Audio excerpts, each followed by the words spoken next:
Welcome to Leading Professionals. If you're a professional in a leadership role, or if you simply want to understand your work and your organisation better, then you've come to the right place. In this series, I explore the complicated, messy, and surprisingly emotional challenges of leading professionals.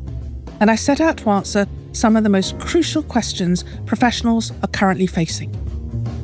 Today, I'm speaking to Paul Lewis, Firmwide Managing Partner of global law firm Linklaters. We'll be talking about becoming professional. Specifically, what does it mean to look, sound, act, and feel like a professional? A professional service firm is what economists call a credence-based good. In other words, you can't see or sample the service in advance. You have to pay for it first. So how do professionals persuade clients that their expertise is worth paying for, and that their advice can be trusted?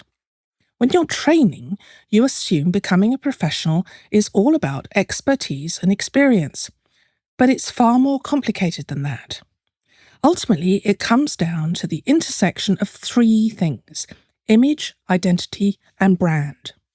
Professionals in elite firms like Linklaters have carefully cultivated their premium brand over many decades. But it's the professionals who ultimately deliver the service, and this is where image and identity really matter. We've got a conventional image of the professional, at least an elite professional, as a white, middle-class man from a very good university. A classic WASP in American terms. Probably taller than average. Research shows that height represents a significant advantage in the workplace. The stereotyped image of a professional has been fundamentally challenged in recent years in terms of gender, race, and religion. But there's been much less discussion about the significance of class. And in spite of all our good intentions, why do we still struggle to see brilliance in people who don't fit our stereotyped idea of what it means to be a professional? And if you don't fit the conventional image, how do you persuade potential colleagues and clients to give you a chance?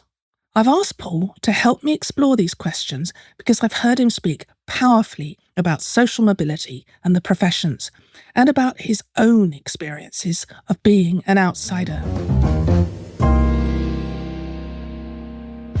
Paul, this episode is all about becoming a professional, so I'm interested how it all started for you. Can you take me through the journey by which you got to Linklaters about 30 years ago? Absolutely. So taking back into the mist of time, start with then some background context. So I am Welsh, notwithstanding I have lost the accent, much to my father's annoyance. But I grew up in a small village near Swansea, went to the local comprehensive school. And I suppose what's important is my world was very much Wales, the village, local, etc. It was not a world of London, a world of the city. And so I just had no idea on that. This was all pre-internet, so equally no sort of means to learn about that. And my mother was a teacher at a different local comprehensive school. My father owned a council corner shop in the local council estate. So a happy childhood, but sort of from a fairly modest means background and living in sort of an area of more extreme poverty, although within that we were sort of reasonably well off relatively. You didn't know what you didn't have and so on. So school did reasonably well. I was told by a teacher that I was nowhere near good enough to apply to a good university like Oxford. So I decided I would apply to a good university at Oxford and have a go at it. And I did that. And I went up to Oxford, never been there before. I wandered around like somewhat naive, looking at the lovely buildings. Didn't do particularly well, I think, or did modestly well at the first college I applied to. They must have seen something in me. So on a rainy Friday night, they sent me up to another college where they knew the tutors saying, this person, we haven't got enough room for them, but you might find them interesting. And on such things, our careers built, because then they did apparently see something interesting, offered me a place, and I went there. What was the first college you applied to? First college was Brasenose, which at the time was probably the top one or two law colleges in Oxford, which I had no idea when I was applying that made any difference whatsoever to your likelihood of success. I just went, I'd like to do law, so I'll go to one that is known for doing law. So innocent. And then what was the college that accepted you? St. Anne's up in the north of the city. Okay, now that's interesting because I was a fellow and tutor at St. Anne's College for 10 years, and we prided ourselves on being the college where people who didn't fit in at Oxford would feel like they belonged. So there was a very definite pecking order within the Oxford College system, and an aftermarket of trading of places. So people who didn't get their first choice. And it was often people who hadn't gone to the quote right schools, who didn't understand that there was this hierarchy at play, who had sort of misplayed with their first application. And we would end up with some very, very bright people who, for whatever reason, hadn't got the right advice at their school. So I'm really glad you managed to make it to St Anne's. So what was it like when you turned up, when you started mixing with the other law students? I had an obvious Welsh accent. It's from South Wales. South Wales accent is a little bit different from somewhere else, but it was still a very obvious accent. So yeah, the way you pronounce words, so I would now say Matthew. When I went there, I would say Marthu. It's a longer phrase. I'd say apple, and at the time I'd say apple. And people would pick on the words that you effectively said differently and say, yeah, say that again, etc. And that made you out to be different. It made you out to be other. It sort of drew attention to you. And I think if you're trying to assimilate, if you're age 18, you're trying to fit into a very alien world, and one you go to expecting that you're going to be found out, you're not as good as these people who went to really good schools and come from very different backgrounds, you can get very conscious about it. And I essentially, and I'm not sure I did it consciously, but certainly I must have done it subconsciously, you end up after a very brief period of time talking like I now talk. Did you do well at Oxford? I suppose this is the imposter syndrome piece all the way through, because I did pretty well at school. But the reality is, in my comprehensive, decent school, not incredibly brilliant, not terrible, there were a good 10, 20 other children who were at least as good as I was academically. And, I'd sort of had told me I wasn't good enough to go to Oxford, I'll give it a go, and did, and went there. And then you sort of get there and you think, right, this is the moment I'll be found out that I'm just nowhere near as good as all these other people, etc. And then after about a few essays, etc., you start going, I don't sound as good as them. And this is an interesting one. The Oxford tutorial system, you sit there with 2 or 3 others with one of the world's leading tutors quizzing you. And I realized I didn't sound as good as them. And not just the accent, but actually just the way I constructed thoughts or I argued vocally, etc. But I was good when I wrote something down on a piece of paper, and the grades I was getting back from that showed me. And over time, you get a bit more confidence.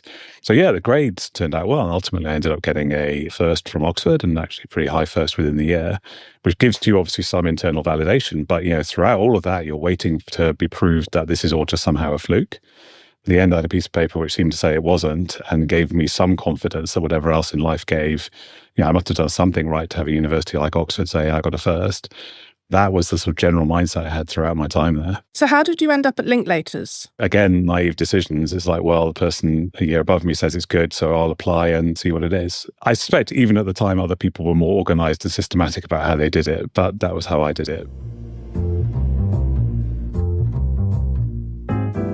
You sometimes get the stories of people who didn't come from the obvious route, pursuing their goal with a single-minded and ruthless determination. But you don't give the impression of someone who knew exactly what they wanted and was charging at it. But things worked out all right for you in the end. Yeah, but I think the reality was you didn't know what there was to aim at, right? In order to know what you're driven towards, you need to know what the thing is you're trying to get to. And I didn't know about city law. I had no idea what city law was until I got to Oxford. And even then, you can ask people a year above you and so on, but you get a sense of it from fleeting conversations, but you don't get to know any more about it. There's an element of just not knowing what you should know in order to tilt at it. So that is, again, quite frightening in a way because, from a series of, not quite happenstance, at least fortuitous circumstances, you sort of make your way through in a way that arguably seems slightly easier in those days than it is now, in terms of just that route through from Oxbridge. But I had no idea what I was aiming for. And then the more you realize it, the more ambitious you get, the more you want that, etc. And I've generally been pretty ambitious since I joined Linklaters. But I didn't have that. I want to be a city lawyer because I had no idea what a city lawyer was. The only knowledge I had of being a lawyer was the local high street solicitor doing GP8 and conveyancing. So you rocked up at Linklaters, and did you immediately feel at home? No, it's back to, starting again the same story, which is that you start at Linklaters. Again, you think you're going to be found out fairly quickly with something of an imposter syndrome. I'd moderated the Welsh accent. Maybe I hadn't completely lost it by that point. But again, you're now in another environment where people came from reasonably broad range of backgrounds, but still with a very high prevalence of those who'd gone to the elite public schools, etc. And what I subsequently discovered, and maybe this took quite a long time to discover, was even those who sounded and looked and appeared as if they had gone to public school, often it turned out they hadn't. And often they'd gone through a very similar route. But A, you didn't talk about it. And B, they certainly didn't give any idea. They had the veneer of being polished and professional in a classic type way. And I remember about 4 or 5 weeks in, And just as a complete culture clash with a few of the people that I was immediately working with, very different backgrounds. And I remember phoning my dad and going, Dad, I just don't fit here. I just don't fit in this environment. I don't have anything in common with these people. And I remember going to my second seat within Linklaters, and the principal there was a rugby-loving person from Leeds who took me out for a curry and a pint straight away. And I thought, okay, actually, I can equate to this. I love sport. I'm being Welsh. I love rugby, working class sport in Wales. And, I like curry, etc. And suddenly you felt, okay, you found some people that actually you see you in, and you go, okay, they're a bit more like me than some of the others. But it took a while to get to that point where you're thinking, I could fit here. And again, you keep going, I'm going to be found out here, right? This is the juncture I'm going to be found out. So we're looking at this whole process by which someone becomes a professional, how they learn to look, sound, and indeed feel like a professional. But behind that is this question of, what does this thing professional really mean? How do you embody that? How do you enact that? When did you realize you belonged? When was the point where you thought, yeah, it's okay? That assumes that I've reached that point, Laura, which is an interesting question. I mean, maybe if I take you back just to a different point, because I go back to that professional thing of, again, a bit of a transition, because when I joined, even the clothes you wear, right? You think about what it means to be professional.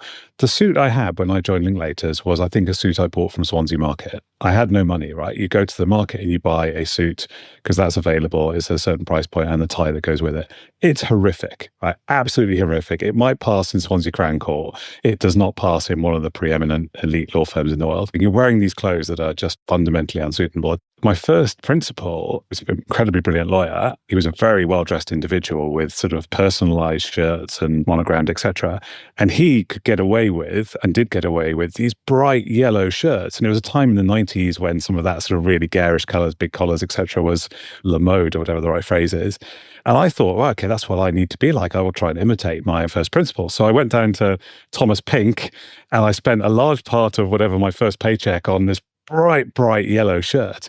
That was just horrific, right? And I wore it, and oh my God, the ribbing I got from my fellow trainees for this. And, you're not wearing it with confidence, which you need to be to carry that off. You're wearing it in a somewhat embarrassed, I'm trying to be something I'm not. And gosh, people pointed it out.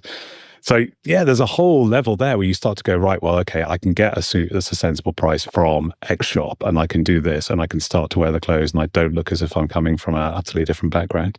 Sorry, Laura, I haven't answered your question at all, but no doubt we'll get back to it.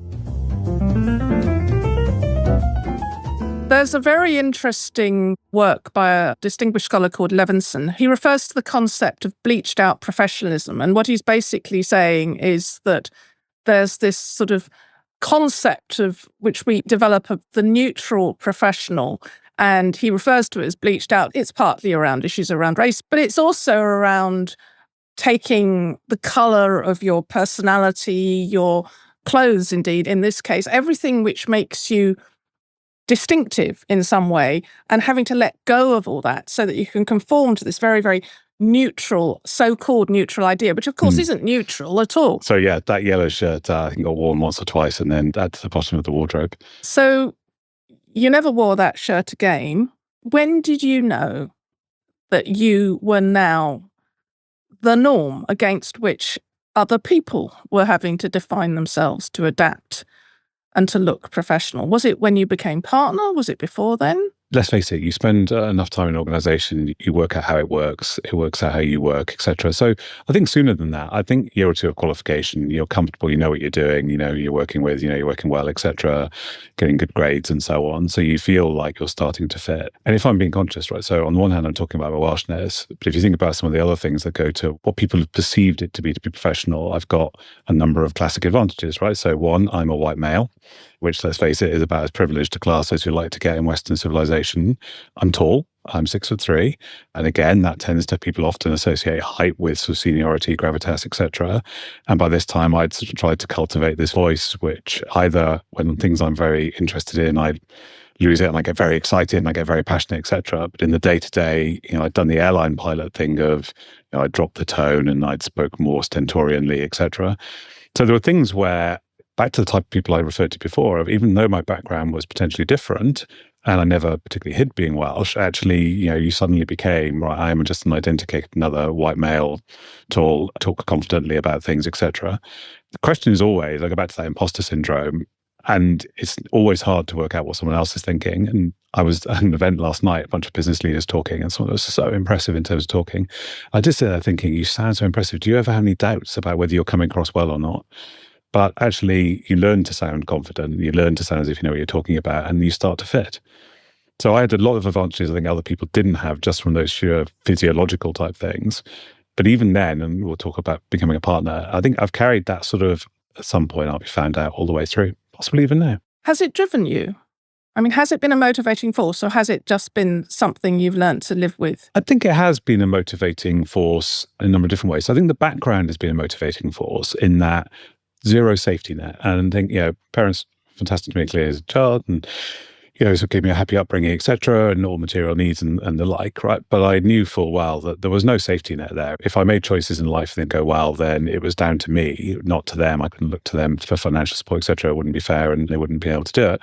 And so there's no safety net there, and that you're sort of driven from an insecurity of, if you grow up in a world where money is a little bit scarce and you have to be careful about it. I didn't want to be in that position. I wanted to be in a position where I was very comfortable financially. And so there's an element there where you're driving yourself based off what you've come from and what you might want to go to. And then there's just a natural ambition, right? I've always been the type of person who, go back to that, being told you can't go to Oxford. I want to prove to people that I can do something. And that at some point turns from extrinsic motivation to intrinsic motivation of just, I want to be the best that I can be. I think that there's a lot of emphasis on authenticity and people bringing their whole selves to work and all that kind of thing.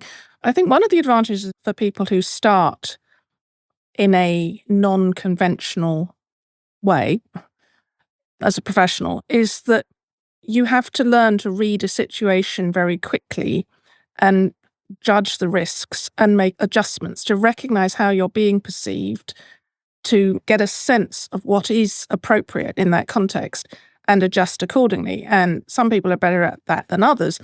But when it comes to dealing with clients, it's a superpower. The ability to be really tuned in to what your client wants you to be in that moment. And I sometimes think that people who come from the very privileged backgrounds that we were talking about earlier have never had the anxiety that goes with being other and illegitimate.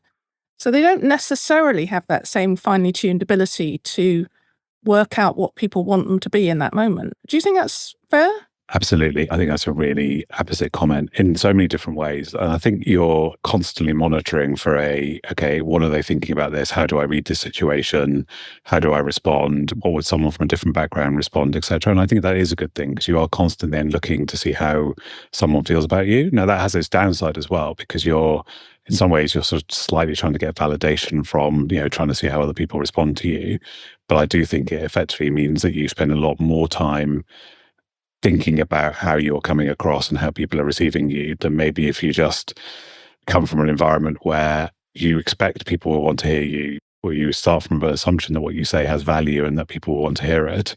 I don't come from that place. I come from if I say something that has to have value, I start from an assumption that people are going to think that what I say is stupid. And that's another challenge because I read in the Bridge report, there's two fantastic Bridge reports about social mobility in law. And one of the comments in there, which stuck with me, it's also stuck with lots of other people because it's the single most repeated comment or quote that I've had people talk to me about it, is you change to try and assimilate in the environment you're going into, and that you never quite fit in that environment, but now you also don't fit in your environment that you came from. And I read that and I went, God, that is so true. That is so true in terms of it took me a long time to feel utterly comfortable in Linklaters, but it didn't take very long at all to feel that, Wales was no longer my Wales. And that is a very odd sort of halfway house to be in. In your case, what we're doing is focusing on class and regional difference as well, and the way in which the controlling elite, which in the UK is very much, Southern England, generally educated at elite schools and going to elite universities, define what acceptable is. But every country has its own different elites, which sets its different rules about the appropriate way to behave. Thank you for speaking so openly about your own experience. So let's broaden it out and think about how your experience has informed the way in which you've been managing partner at Linklaters. What have you been doing to actually change the experience and opportunities for people who don't fit this conventional mold? So there's a range of things, and not just myself. So my fellow leader, Ada Markowski, she's senior partner and the managing partner. She's from sort of an Irish background, very similar to my Welsh version. And there's a whole range of people across all our different diversity groups who play a key role in this. But if I look at some of the particular things we've done, what I'm incredibly proud of is the apprenticeship model. So a few years ago in the UK, for the benefit of those overseas, the Law Society changed its rules, which finally allowed people to join as apprentices straight out of school, so age 18, whereas before the only route was to go through a university and then conversion, etc. And we embraced that 2 years ago. We're coming up to our third running. It's a very much a social mobility angle, although it's not limited to that. But the idea was you can take people straight out of school. They will get to study for a degree at the same time as being an apprentice with you and working in your organization. But they don't take on, as a result, the debt that it would cost to go to university and having to repay that. And that might put them off going to university. And we've had brilliant people. We're coming up to our third cohort, so phenomenally talented and gifted academically, and joining at age 18. I think that is fantastic at getting into that professional environment earlier, giving a different route of access through. I think that raises interesting questions around this topic of, you get that exposure age 18 when you're still formative, and to the extent that you need to assimilate, and that in itself is a sort of challenge, then does that help more there? The other thing I'd call out is our networks, and this sounds on the one hand really easy, and it is, but when you do it, it makes a big difference, which is we will have drop-ins where a number of people, senior on both the lawyer side and the business team side, will come and talk about their background. So go back to the point I raised at the very start of people didn't talk about their background in the 90s, but now you will have some of the most senior people going, this is where I grew up, this is the background I came from, this is what I faced, etc. And they're all different. And that's the beauty of it, right? We're an organization of 6,000 people. There are fascinating people, fascinating stories within that, all sides of diversity. But just hearing that, it's like, okay, well, that bit's a bit like me, or people can see something in themselves in terms of the sharing stories. So that's another thing. And then we've also joined various networking groups more broadly so that our people can join those networking groups and form networks with others like them, and then think about, okay, how do we approach this together? So there's a range of different initiatives, but a lot of it is that, see it, be it type thing of, just understanding a lot more that's a wide range of people. There's no one route through. And I think that's interesting because it's back to the concept of bleached out professionalism. Part of the bleaching out is to just not talk about this kind of personal stuff in the workplace. And what's always intriguing with lawyers is that you spend, sort of 80 hours a week plus in the workplace, but there is this whole hinterland which you will generally keep private because no one's paying you to talk about all these other aspects of your life. I think it's fascinating the way you're trying to make change happen.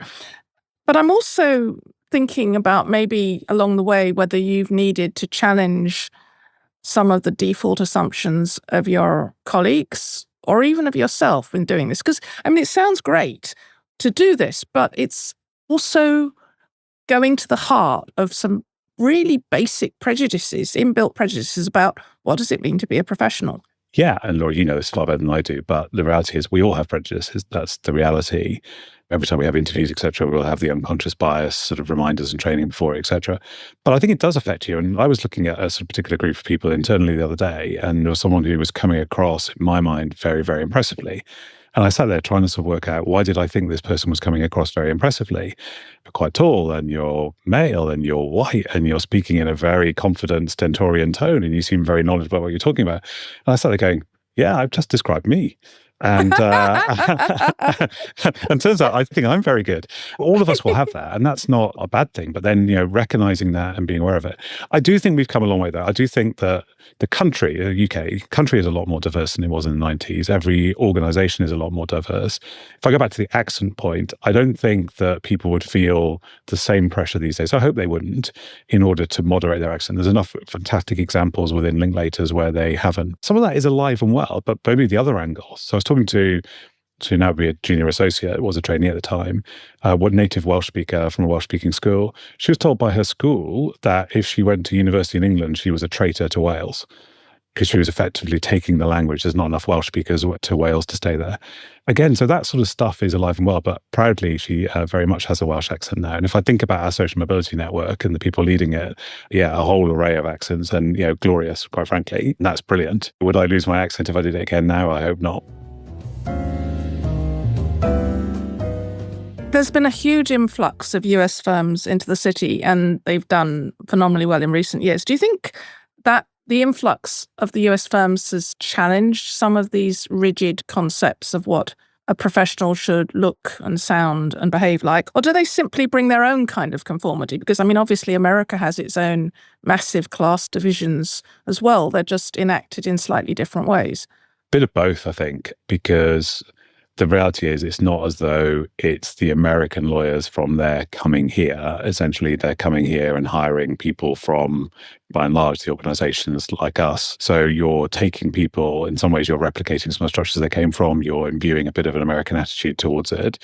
So I think it's a bit of a combination of both. But I think it just creates more different versions of what people perceive as professionalism. So are you wearing a white shirt with a gilet, for example? It's that sort of, you walk around city today, go out in the sunshine. There's a uniform. What am I wearing? I'm wearing suit trousers, a white shirt with sleeves rolled up. It's quite an old white shirt. I went out at lunchtime, right? The number of chinos with white shirts with some form of gilet type top and slick back hair and sunglasses. I mean, that was the uniform. So I think just the uniforms have evolved. The uniform I use in a sort of very broad sense. And Paul, I think I saw you a couple of days ago and you were wearing exactly the same. Is that a fresh white shirt or aren't you? How many white shirts have you got? They're always fresh white shirts. But no, I generally white shirt, suit trousers and jacket. It's nice, easy dressing arrangement every day. But yes, definitely a different white shirt. I mean, what we're touching on here, Paul, may even sound a little bit silly. We're talking about yellow shirts and white shirts. But it goes so deep. It goes so deep in terms of what you have to leave at home and what you can bring to the office and what you always carry with you that you can never let go of, even if you want to. I mean, I think all of these questions are bound up in this conversation. We've been ranging across image, but we've also been talking a lot about identity, and I am fascinated by how these themes apply in so many different scenarios. One of the things I've always been intrigued about is the role of not just what we carry with us, but the spaces that we step into in a professional context, and the role of the building, the role a headquarters building has in making someone feel professional. I mean, I know when I first started working in the City of London, walking into these buildings and thinking, oh my God, And the commissioner on the door would look down at me like I was utterly worthless and call me dearie because I was a female. This is terribly embarrassing. I know you're going through the process of organising a new building and a big office move.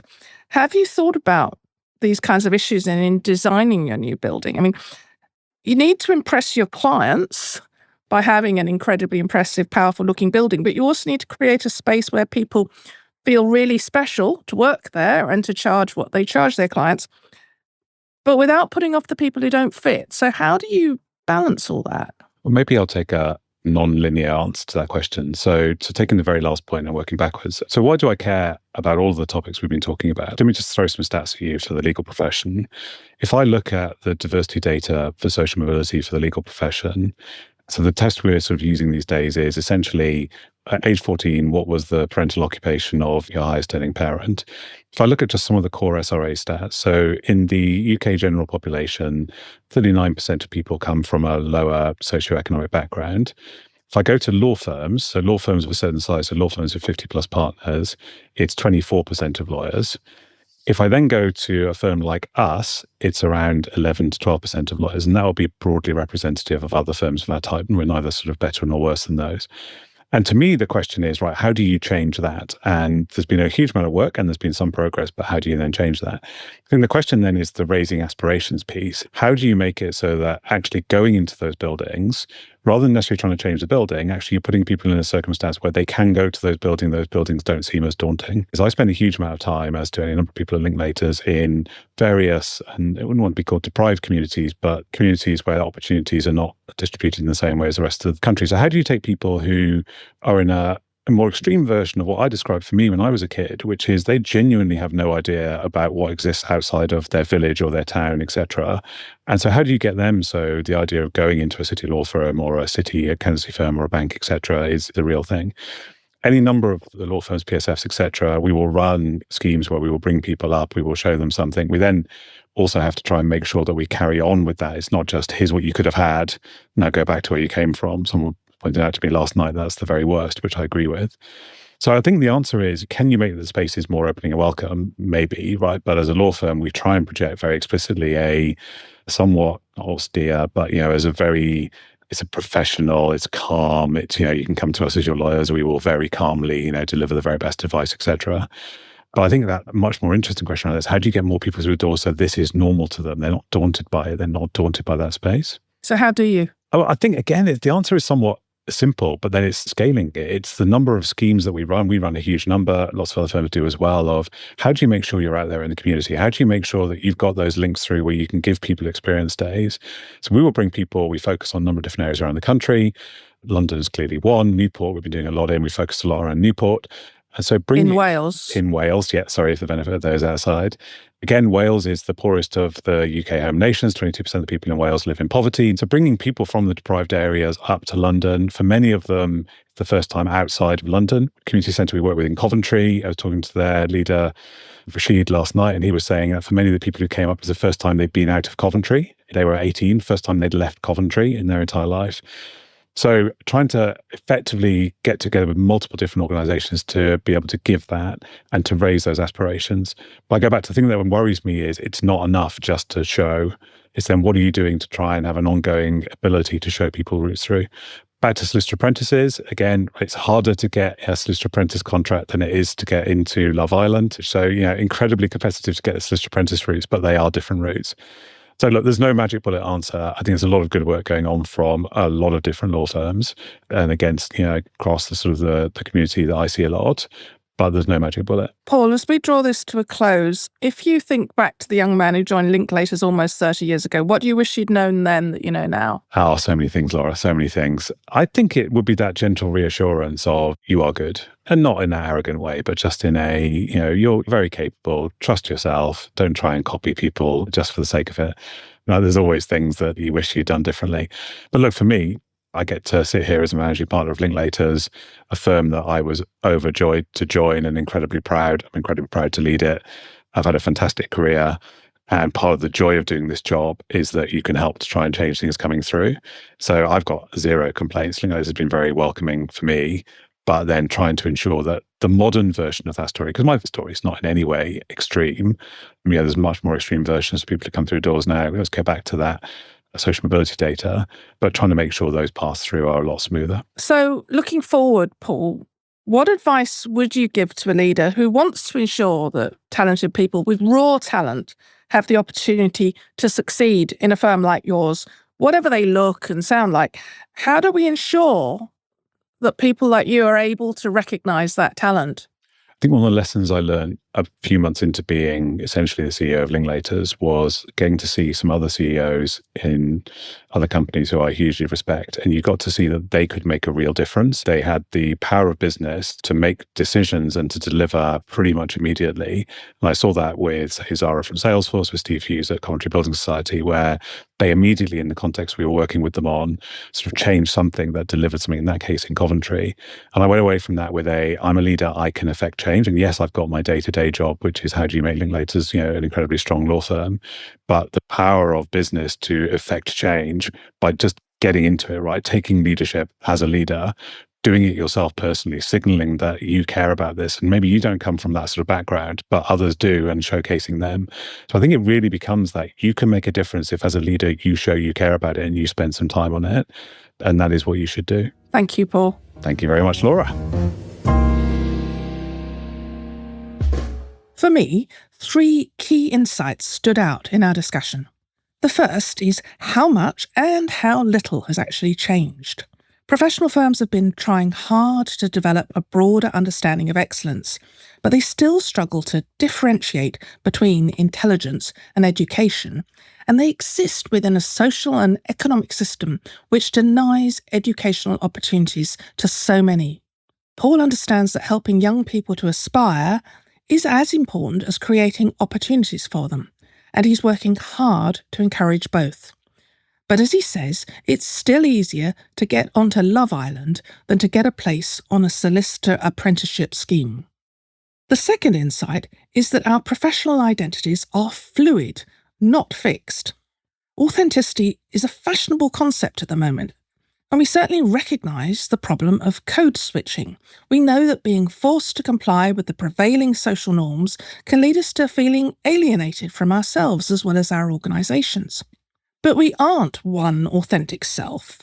We are, in fact, multiple possible selves, and the ability to continuously calibrate what version of ourselves we present to others can be a superpower for professionals, because it means we can choose who we need to be in our interactions with clients and colleagues in order to build affiliations and influence outcomes.